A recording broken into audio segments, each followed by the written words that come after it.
I think once again, Mr. Chairman, it's like to put on record na inamin po ng Chief Accountant ng DepEd na she never bothered to check the authenticity, the correctness of such liquidation report, Mr. Chairman.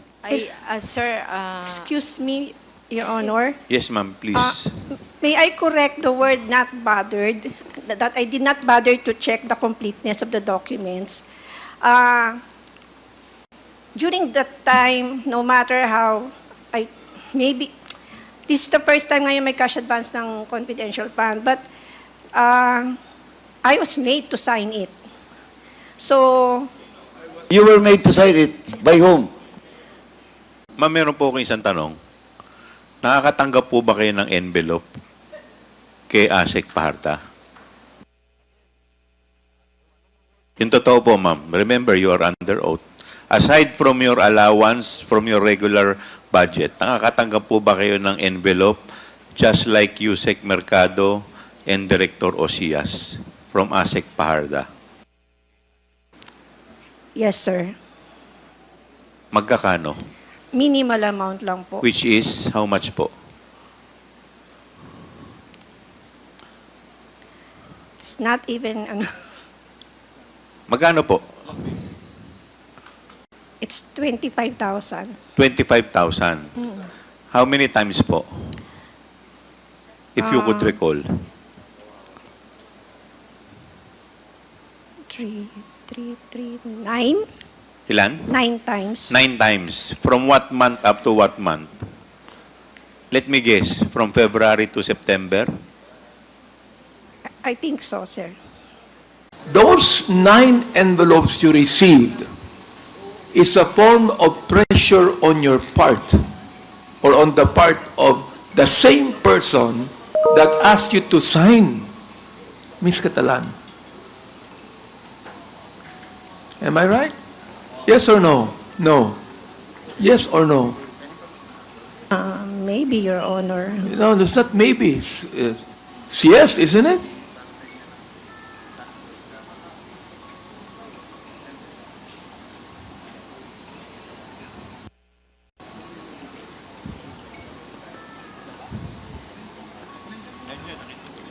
Am I right?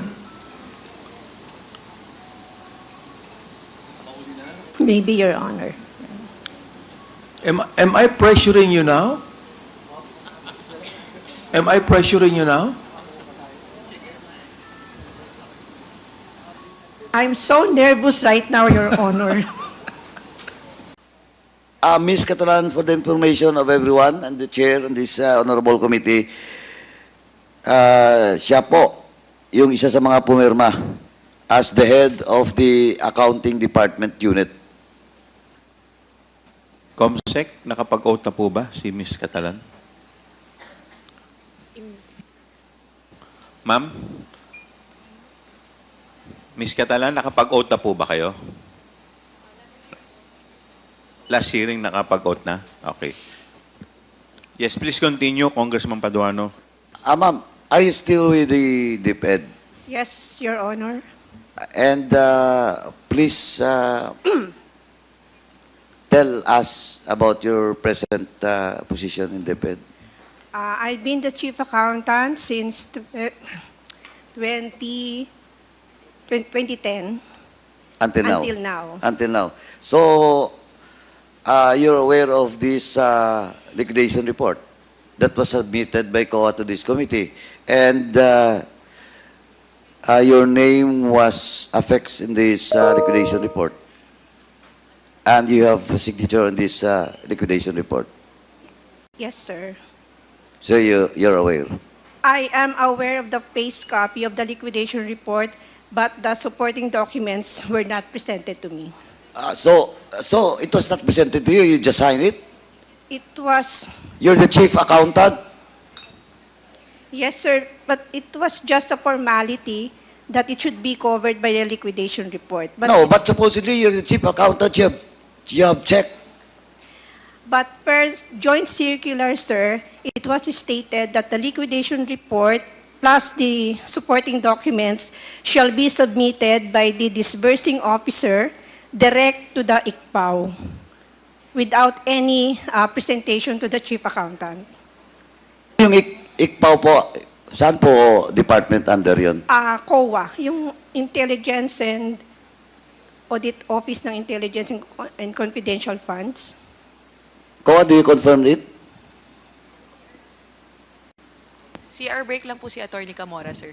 So, okay. I will wait for Atty. Zamora. So, ma'am, are you telling this committee na ministerial lang yung sa'yo? Come again, sir. Are you telling us na ministerial lang po kayo? Pumirma kayo dito without looking at the liquidation? Honestly, yes, sir. I will say yes. Oh, di may problema.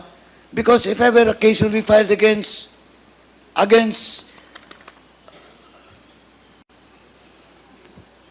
dito po sa liquidation na may problema, pumirma ka dito, di part ka ng case. But then again, sir, under the joint circular, it was clearly stated that the documents and supporting documents to the liquidation report shall be directly submitted to the COA. And it means that it will not pass through the accounting. Oh, GMC, COA, pakicheck nga, shall.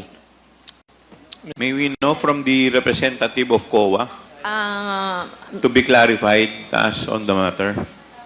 Your Honor, based on the documents from our confidential team, the liquidation report that was signed by Ms. Catalan, certified supporting documents complete and proper, as the accounting unit. But then, if looking at the joint circular, it's stated there that the liquidation report in Annex E should be signed by the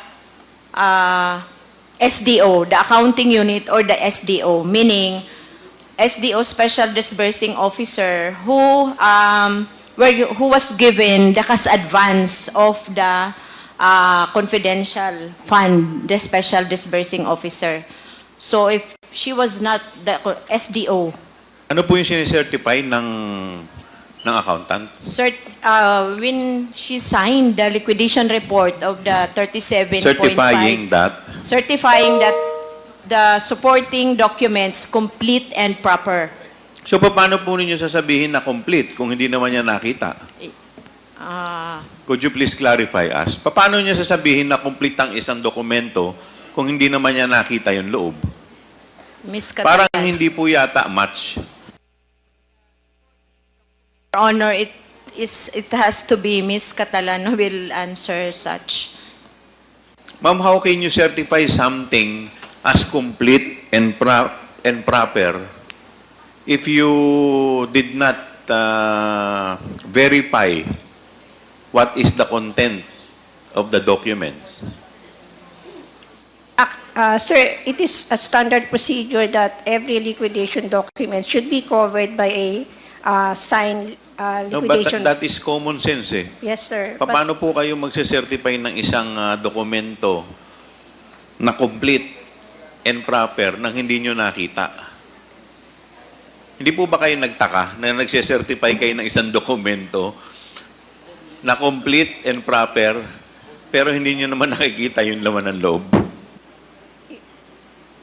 Unfortunately, that was the case, sir. Did you bother to ask the legal department or the COA na bakit kailangan dumaan pa po sa inyo? Bakit nyo kailangan i-certify ang isang bagay na hindi ninyo ini-inspeksyon o tinitingnan? It was one of the requirements, sir, and I was made to sign that document, unfortunately.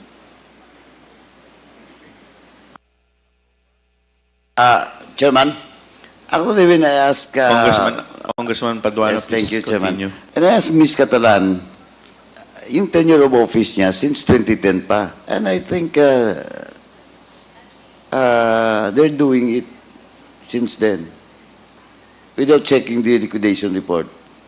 And ano na po, pumirma lang. But ma'am, eto ngayon nandito sa akin yung GMC, yung binasa mo is 4.2. Eto mama, yung 6.3.3. Eto specific mandate. of each and every officials is covered by this GMC. Ito, 6.3.3, the agency accountant. It's you, ma'am. Tama?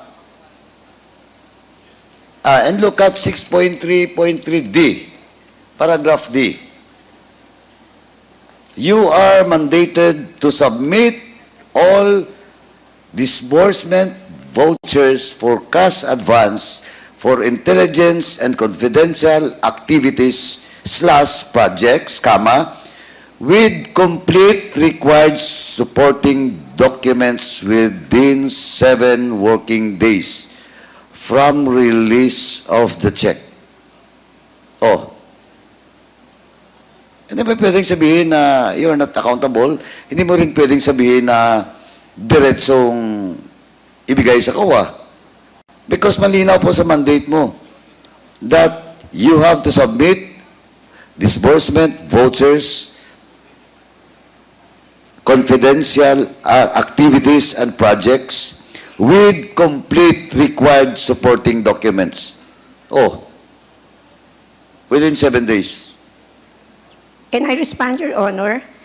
The 6.1.8.4 pertains to the pre-audit of the cash advance. I'm telling about, no, that is not 6.8.4. I'm saying about the 6.3.3B. 6.3. Inconsistent with the provision that was read by Chairman Akop. Your mandate.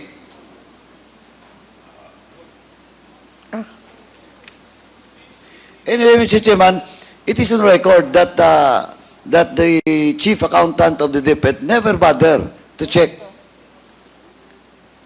the liquidation report. He just signed it without looking at the details of such report. And it is on record, Mr. Chairman. May I respond, Your Honor? This is the first time that we have encountered cash advances for confidential fund. But for the regular cash advances for regular funds, we always ensure that the documents attached to the liquidation of the cash advances were complete. But again, for this, this is the first time that we have encountered these cash advances for confidential fund. And the procedure seems quite different, actually, and honestly. But of course, you have the joint memorandum circular, and there is a provision with regards to the mandate of the chief accountant, the SDO, and all other officials of agency. Malinaw po yun, ma'am. So, I think once again, Mr. Chairman, it's like to put on record na inamin po ng chief accountant ng DepEd na she never bothered to check the authenticity, the correctness of such liquidation report, Mr. Chairman. Sir, Excuse me, Your Honor. Yes, ma'am, please. May I correct the word not bothered, that I did not bother to check the completeness of the documents. During that time, no matter how, maybe, this is the first time ngayon may cash advance ng confidential fund, but I was made to sign it. So, You were made to sign it. By whom? because it is a requirement that the liquidation should be covered by the liquidation voucher. What does this, ma'am? That is your mandate. And Yes. your statement that you signed it without looking at the details, di ba? And that is on record. Yes, sir, it was... O ano ngayon yung gusto mong i-explain? Sir, I'm trying to explain that it was stated sa joint circular that it seems or implied that the documents, supporting documents, should be directly submitted to COA in sealed envelope. And that is your interpretation, ma'am, that we have read the GMC. Yes, sir. O now? What?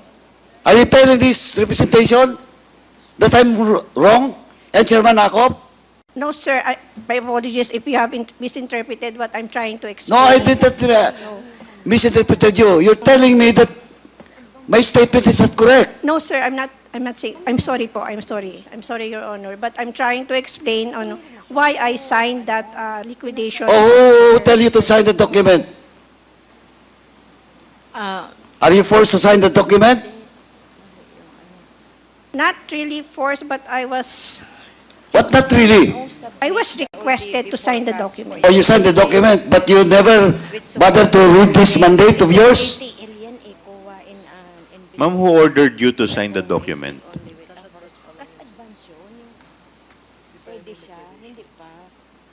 Who ordered you to sign the document?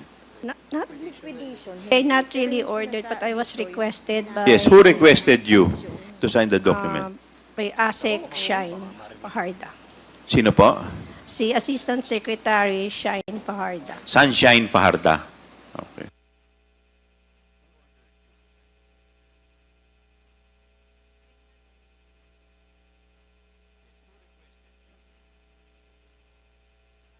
ASIC, sa anong department po? Department of Education po. Ano, specific na ano niya, position? Office ng Secretary. The office of the secretary. But he was not the signatory of this document, di ba? Only her husband. Tama? It was... Edward Farda signed it. BP signed it, and you signed it. But you were requested by Ms. Farda? Yes, sir. Oh, Mr. Chairman, all the more that we have to, Ms. Sunshine Farda should be present in the next hearing. Para po patutunahanan yung statement ni Ms. Catalan. Sabihin na natin, you were requested to sign it. So why did you sign it? As per request of Ms. Farda? Yes, Your Honor, because it is needed as a covering letter or covering document to the liquidation documents, supporting documents. Oo nga, pero sabi ko na nga, kaya nga statement ko kanina, you don't even bother to check. Pumirma ka lang. Di ba? No, it's either it's your lapse or you were forced to sign it without checking all those liquidation report. Di ba, ma'am? Yes, Your Honor. O, ano bang tama? Nagkamali ka lang? Nakaligtaan mo i-check? Or you were forced to sign it without checking the liquidation report? It's hindi po nakaligtaan, but it is a needed document in the submission of the liquidation. Of course, I know it. It is needed, you have to sign it. But ang question is, siyempre accountable ka, ma'am, because of your mandate and your position, di ba? Now, sabi ko na, nakaligtaan mo or you were forced? I was requested, sir. Hindi nga. Saan ba? Nakaligtaan mo or you were requested? You were requested na pirmahan ka agad without checking the liquidation report? Yes, sir. O, Mr. Chairman, again, kung anong word gagamitin, requested ba o she was forced to sign it without checking the liquidation report, ganun pa rin yun. Di ba? Ganun pa rin yun. Ma'am, meron po akong isang tanong. Nakakatanggap po ba kayo ng envelope kay ASEC Paharda? Yung totoo po, ma'am. Remember, you are under oath.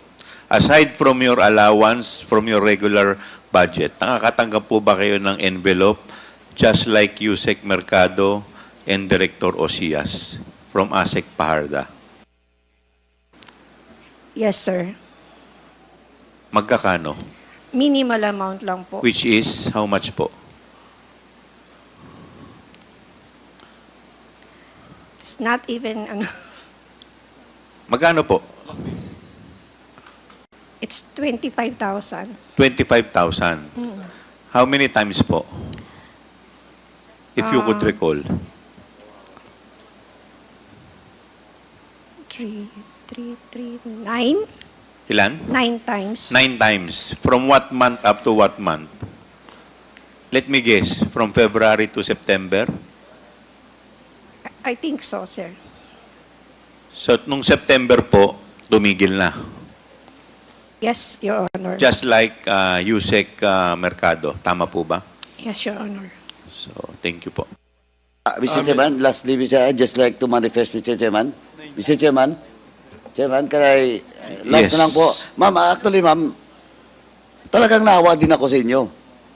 Kasi, tingnan mo, accountable ka dito.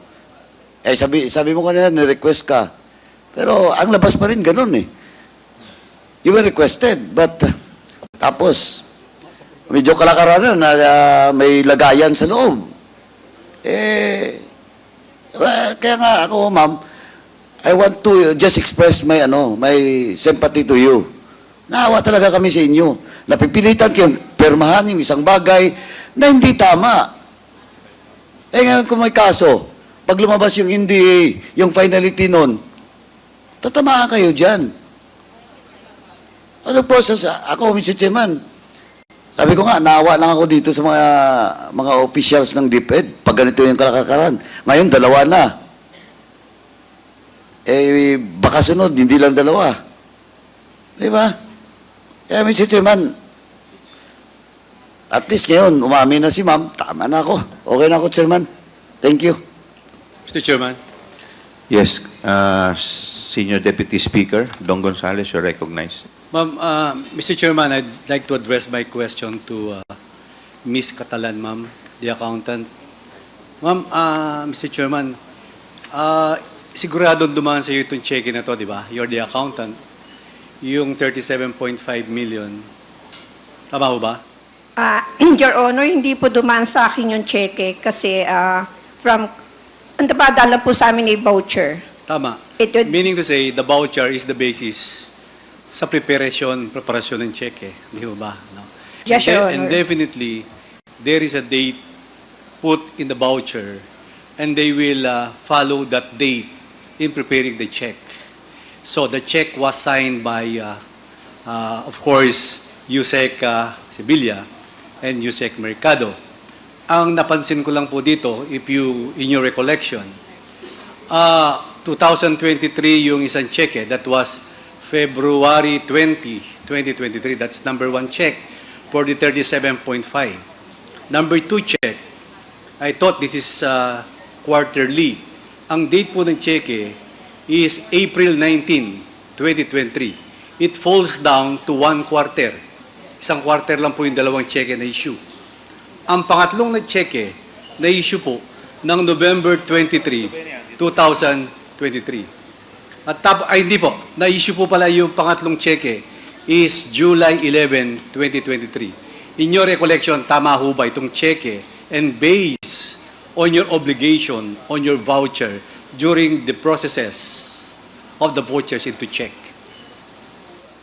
Parang tama po, Your Honor. Tama. So, tama ho ba yung tanong ko na per quarter at dalawang cheque po yung ginawa niyong 37.5 in 1 quarter? Tama ho ba? No, Your Honor. Per quarter po siya. Per quarter is February. February for the first quarter, and then yung April for the second quarter, and then yung July for the third quarter. So, tama ho ba? Po. Okay. So, that is equivalent to 37.5 times 3. That is equivalent to 112.5 million. Do you realize your accountability on this and consequence of what you did, Ms. Catalan? Yes, Your Honor. I would like to ask once again, were you requested or were you pressured?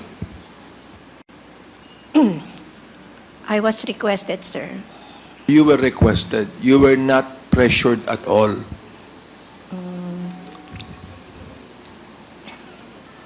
Come on, tell us the truth here. I was requested, sir, in a nice way. Thing is this, you received an envelope 9 times, am I right?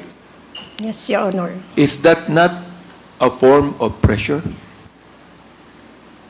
Honestly, sir, the first time I met or I talked with... Have you ever asked, why are you being given an envelope? Yes, sir, I asked her. But What was the answer? it's just an allowance from the Vice President. Was that? It was just an allowance from the Vice President. Actually, I Is asked allowance. Is that liquidated or is that recorded or is just given to you? Because it's a bit different when you say allowance and It's just an envelope given to you. Am I right? Sir, the first time I received it, I honestly asked Shine, Ma'am, is it part of the confidential fund? Sabi niya, no. It was just an allowance from the Vice President. So, for me, honestly, I received it knowing na it Okay. was not part of the Who gave you confidential Who gave you the envelope? fund. ASEC, Sunshine Fajarda. Who requested you to sign the accounting report? It was also ASEC Shine Fajarda. Therefore, if it was ASEC Fajarda who requested you, as you said, to sign, and she is also the one that gave you the envelopes, would you not think that it's a form of pressure on your part? Come on, but please tell us the truth here. Because look, I think you know what I mean, isn't it? I do not think that you are going to receive envelopes from the same person that requested you without you realizing the pressure of signing it. Ms. Catalan. Your Honor, at the first giving of the envelope, I honestly asked ASEC Shine if it is part of the confidential fund. Sabi niya, hindi, this is just an allowance from the secretary. So I trusted her word for that. And without any thinking na it was really part of the confidential fund, honestly on my part. So I received it honestly on my part without any, it was part of the confidential fund. I am saying this to you because alam mo, talagang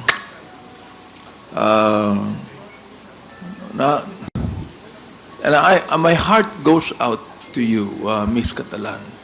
You know, I think it would be best that, in your own heart, you have been pressured because you received the envelopes. They're not only being requested. You have been pressured because you received envelopes thinking that they are just allowances, but you know it is never recorded. It is not part of the budget that was given to the OVP or the Secretary of Education. It's not part. Did you sign a voucher for it? No, Your Honor. See? I mean,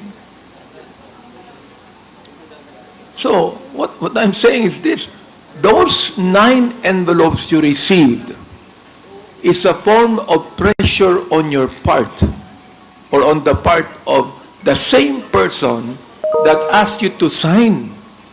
Miss Catalan. Am I right? Yes or no? No. Yes or no? Maybe, Your Honor. No, it's not maybe. It's yes, isn't it?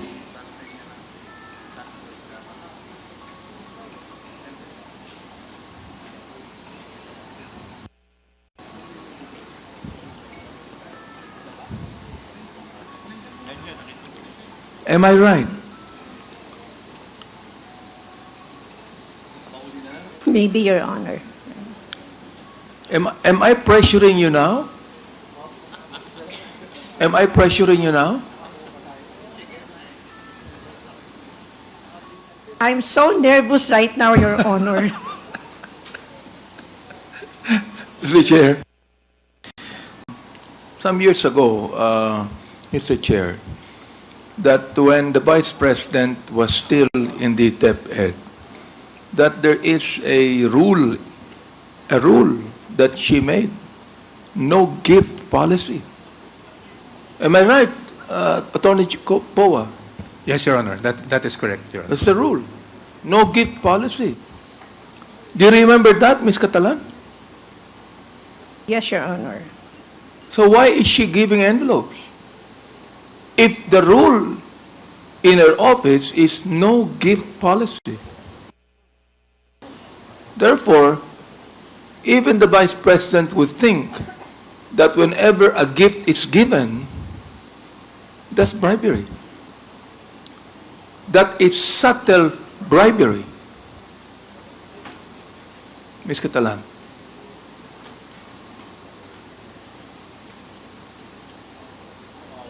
Maybe. Not maybe.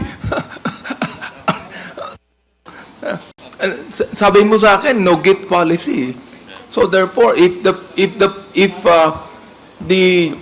the Vice President said that there is no gift policy, therefore she is trying to avoid any kind of a bribery or a corruption in his part. Attorney, can you please, do you believe that? Well, yes, I do believe that, Your Honor, because even as OSEC, when I was in OSEC, no gifts talaga kami from anyone. No gifts. No gift policy was in place. So, nakita niyo yung answer ng dating spokesperson ni Vice President, am I right? That's the reason why I'm asking you if you are pressured. Siguro kinakailangan, sabihin mo na rito sa amin, you were pressured because of the allowances given to you. Oo. Hindi nyo na kinakailangan pagtakpan pa yung nagbigay sa iyo eh. Ikaw, Miss Catalan, ikaw po ang accountable dito, ikaw ang kawawa dito. You do not even need to protect those that gave to you the envelopes. Because the fact is this, when the rule in the Vice President's office is no gift policy, she would think that to be corruption. Oh, therefore, yung pagbigay ng allowance sa iyo is actually subtle bribery.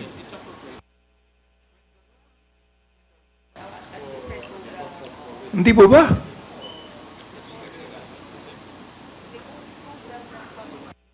But according kasi kay Attorney Shine during that time, it came from the secretary and who was really just maybe, he was just grateful dun sa performance namin. So I considered it not really a form of bribery, or I was not pressured to sign the liquidation voucher, but I was requested to sign it, sir. I'm not going to, in any way try to convince you otherwise, Ms. Catalan. What I'm just trying to say is, when the rule of the Vice President is no gift policy. In fact, hindi nga siya tumatanggap ng gift sa amin eh, kahit nabigyan namin siya eh. Hindi siya tumatanggap eh. Ngayon, kung siya mismo hindi tumatanggap, ba siya nagbibigay sa inyo? As a form of gratitude. That's your duty, Ms. Catalan. Whether there is no envelope given as a form of gratitude, it's your duty to do your job. Am I right? Yes, Your Honor. That's what I'm saying. Mr.